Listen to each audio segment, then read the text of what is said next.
Hi you guys, welcome back. Today we have a video that's kind of different but similar to our usual content because ever since we announced that I'm pregnant or having a baby, a lot of you guys posted in the comments of that video that we kind of give you hope. You've been wanting this for so long. You think you're too old. You think by the time your loved one is home that it might not work for you.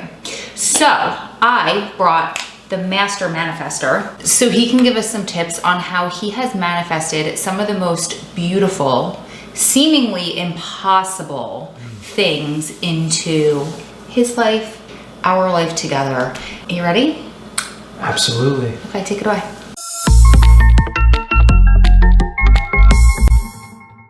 For me, the law of attraction is really about manifesting whatever it is you truly, deeply desire and want most in your life. And for me, I've expressed this before. It was when I identified that my deepest desire, what was driving so many of the things in my past that led me in a negative direction, it was my need to be loved.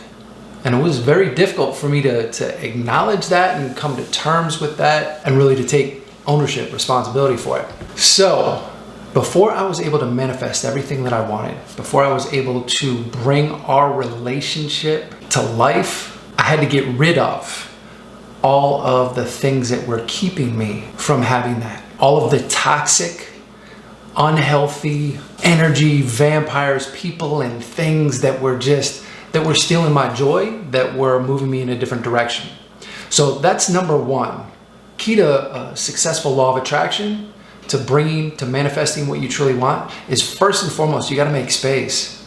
You have to get rid of those things that are not serving you, that are not speaking to whatever it is that you're trying to manifest. For me, that was unhealthy relationships. Also, that could be both figuratively, but literally as you move forward in your life and decide what it is you want to manifest. So for example, when I was waiting for Adam to come home and we didn't know if or when he would ever be awarded that opportunity, I literally, I'm glad you're sitting down, you're not going to fall down, made space for him in my closet. I cleaned out a drawer. And so you're putting out there in a physical sense what you want to happen. Make space in the bed for him, that type of thing. So, number one, first and foremost, you've got to make space. You've got to eliminate those toxic relationships, people, places, things that are keeping you from manifesting what it is you really want. For me, those were relationships. And being in prison, the last thing you want to do is cut off anyone on the outside who's there for you in any manner. Even though I knew that these relationships were not healthy, hadn't been healthy for a long time, that was probably the hardest thing that I ever had to do up to that point, was to tell those people, and it wasn't just one person, it was a couple of different people, and I had to tell them, I just can't have you in my life anymore.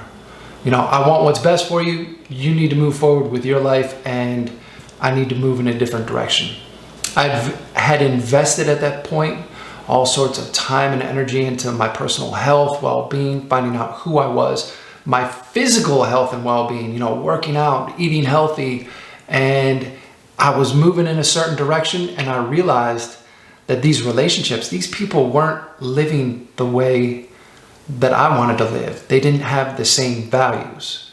So by making that space, honestly, man, I felt so much better. Like I felt a sense of freedom. Like I was truly liberated.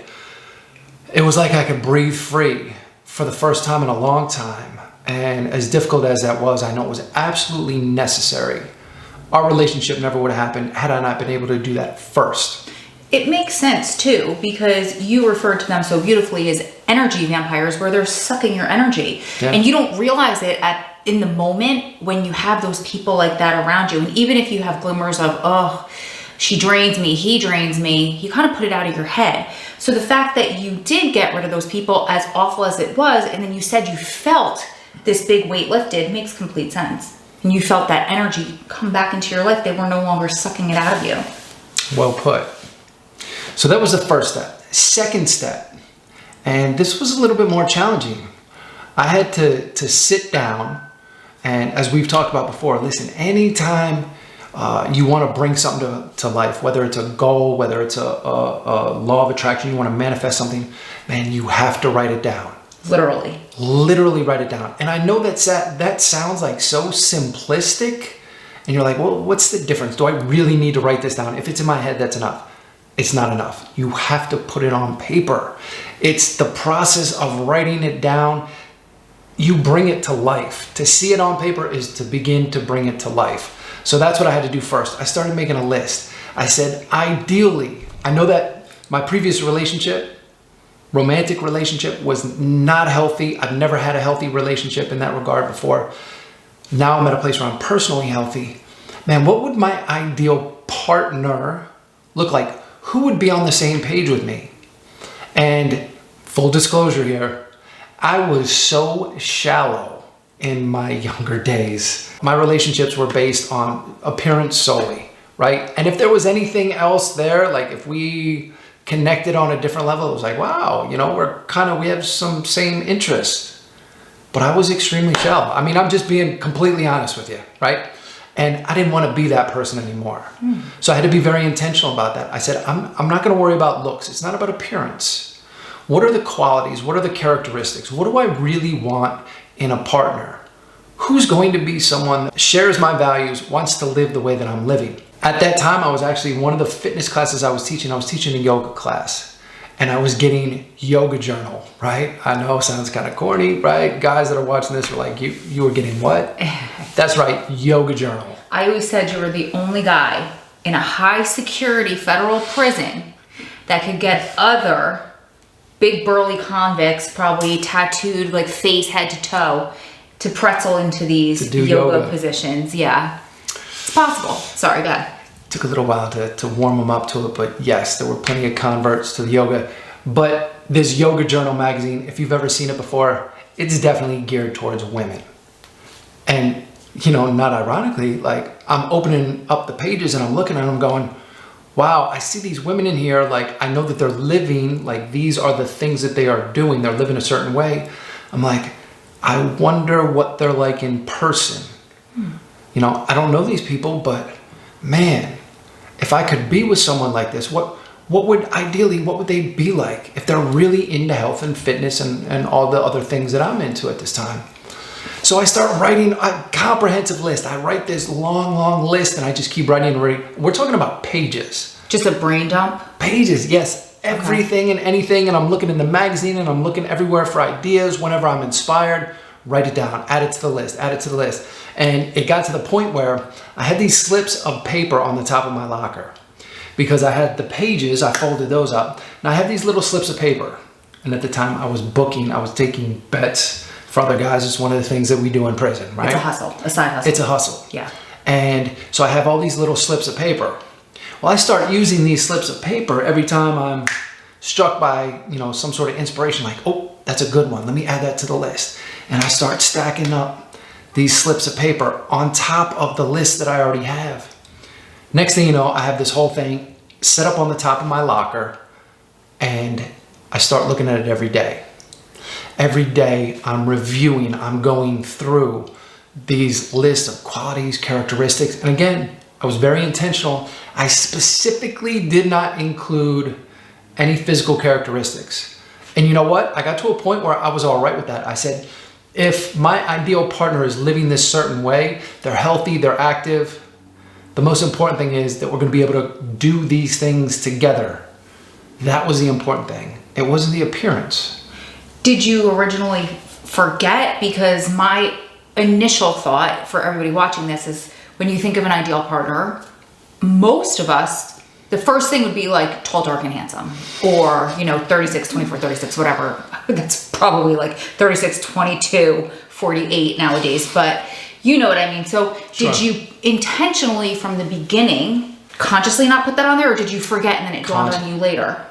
I was very conscious about not putting it on there, and it was when I got towards, you know, I had these exhaustive lists and pieces of paper, and it was at that point where I said, you know what?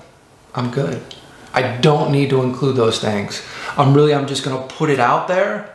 I have an ideal in my mind, It's the characteristics that are most important, the characteristics and the values. The aesthetic part is going to be, it's going to take care of itself. I'm confident in that. Wow. No worries, right? So yeah, I was kind of on like a spiritual thing at that point, and it resonated and it felt good. And I gave it up to God, to my higher power, and said, man, this is what I'm bringing into my life. And I'd like to say it happened the next day, but it didn't exactly work that way. But it was by constantly coming back to it every day, remembering, and most importantly, believing. So it became your vision board, basically. It was my daily, it was part of my daily routine. It was my vision. It was my belief that it was going to happen.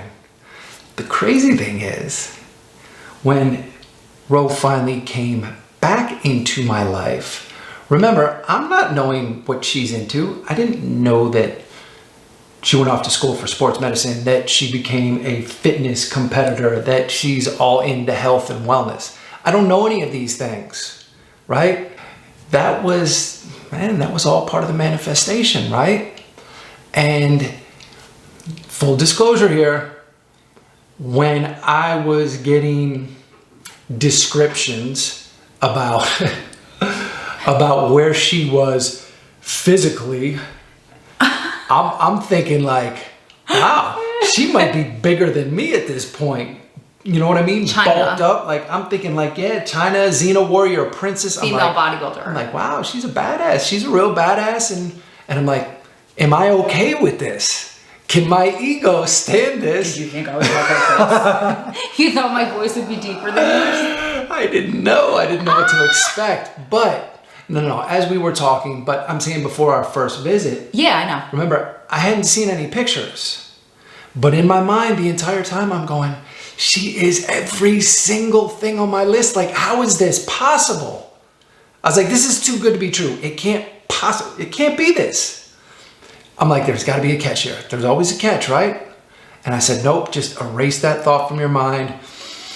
I literally took the breath, let it go. The day before the visit, pictures come, sitting there, mail call, moment of truth, right? She's coming the next day.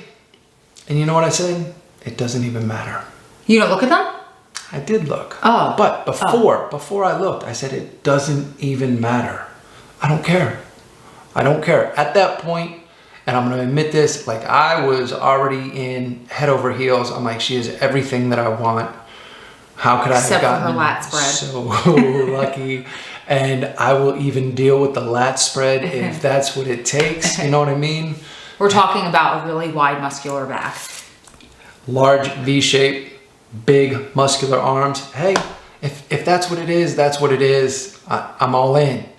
And I opened up the envelope. I take out the pictures, and there she is. And it's the picture I always talk about. I don't know if you guys have seen this one where I'll put it in the video if I can find it. She's got the American flag spread behind her right after she won Miss Fitness New Jersey, and wow, stunning. Yes, she was very, very in shape. She was not Xena warrior, bulky princess. She was just absolutely stunning. And I sat there, wow, I'm getting like emotional.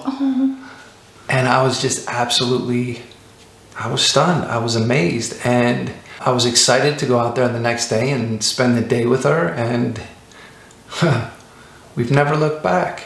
No, did you know 11 years later she'd have a big old belly? A beautiful belly. Love you. The one last thing that brought all of this, that manifested everything that I ever wanted in an ideal partner, was the belief that it was possible. In those moments where there was the self-doubt, the hesitation, I told you about stopping to take that breath. There's a part of us sometimes that we talk about sabotaging our own success. If you can't let go of those limiting beliefs and genuinely believe that you deserve this sort of happiness, that you deserve this ideal partner, if you can't truly believe in that, it's not going to happen. That was the most challenging part, to let go of all my negative past and to allow myself to believe that I was worthy, that I was capable of having a relationship like this.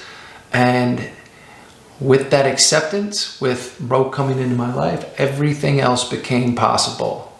But that's where it all started, in manifesting our relationship. We are nothing special either. We are normal human beings. We are people just like you. We were going through a really tough time, just like most of you. All you have to do is put this into action. It is that easy. It's simple. It's not easy, because you have to do the work. You have to focus on that every day.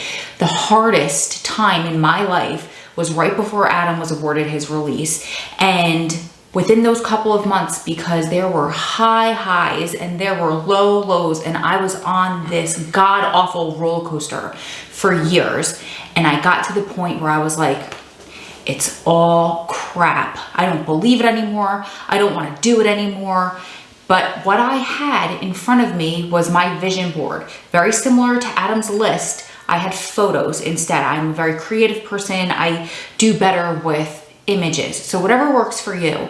But I had that tool to look at in those moments of despair, in the times where I thought, it's not going to happen for me. I'm done. I don't want to be positive anymore. All I want to do is sit here and sulk. Looked across the room and there were all my goals. And I focused on them and it pulled me out of it, because it's right there for you. Just like when you get a brand new red car and all you see are red cars on the street. There are no more red cars on the street than there were yesterday. Sorry. It's just the fact of now that's in the forefront of your mind and that's what you're focusing on. And that's what this list does for you. We're not special. We just put in the work and we did it. And you can do it too. So I would love to know, we would love to know in the comments below, if you're willing to share, what is on your list? What is your big goal for 2021, for this year, whenever you're watching this? And we'll help you. We'll work on it with you. We could all just go back and forth in the comments and inspire one another to focus on it, to revisit that daily, to believe it's going to happen, and to accept it when it comes. Anything else before we go? The only thing I'd like to say is just that this was number one. Yeah. This was the first time. It wasn't the last time. Everything else that's happened for us, being here, everything getting out, we enjoy now, like there's a whole series of things that were manifest over, I mean, we're talking about the course of 11 years. Yeah. And a lot of times we got in our own way, and we'll talk about that on another video because I'm kind of making a left, but we got in our own way because we wanted to force how we thought it should happen, or what we thought was the only way, that the things that we thought we needed to get in order to take the next step, which for so many years was Adam being released. And he says all the time now when he's giving lectures to little kids or people who are just out of prison and returning into society, I'm not supposed to be here. We moved a mountain. The mountain that existed between us, we always said, because he lived on one side of this enormous mountain, 6 hours away, I lived on the other side of the mountain. If we were able to do that, you guys can do it too. I think we should stop there because it's kind of getting long. Let's stop there, but the next time, let's give them some of the examples of how we made mistakes. Yeah. And blocked ourselves. Absolutely. From Ouch. manifesting what we really wanted. And looking back, we're like, oh, that hurt. I could be having this baby at 34 instead of 42. Yeah. And we don't want to see you make the same mistakes. Exactly. So. We love you guys. Thank you so much for being here with us. Let us know in the comments what you think. If you want more law of attraction videos, I think that one's going to be great, just so you can learn from our mistakes and you don't have to waste that time, and you can get things a little bit more easily and more quickly, hopefully, if that's what's meant for you. We love you guys, and we'll see you in the next one. Bye-bye.